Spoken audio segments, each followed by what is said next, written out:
उनसे कह दीजिए, जमीन में चलो फिरो, फिर देखो कि झुटलाने वालों का क्या अंजाम हुआ है। उनसे पूछ लीजिए, आसमानों और जमीन में जो कुछ है वो किसका है। कह दीजिए, सब कुछ अल्लाह ही का है। उसने रहमत को अपने पर लाजिम कर दिया है।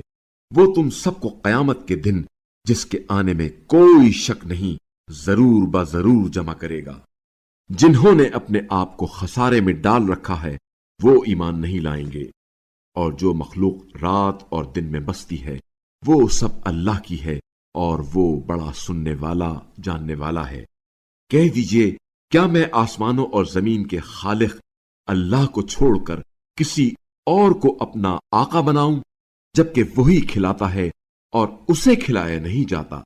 कह दीजिए, मुझे यही हुक्म है कि सबसे पहले उसके आगे सरे तस्लीम खम करूं, और ये भी कहा गया है कि तुम हरगिज मुशरिकीन में से ना होना। ये भी कह दीजिए, अगर मैं अपने रब की नाफरमानी करूं तो मुझे बड़े दिन के अजाब का खौफ है।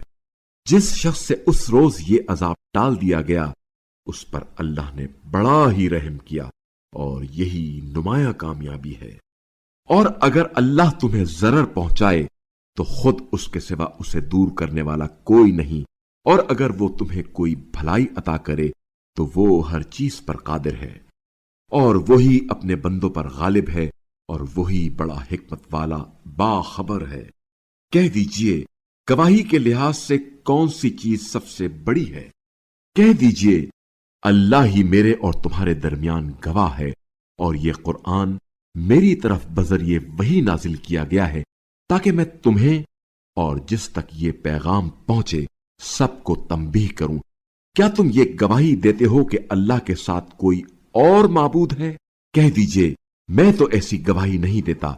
कह दीजिए, माबूद तो सिर्फ वही एक है, और जो शिर्क तुम करते हो मैं उससे बेजार हूं।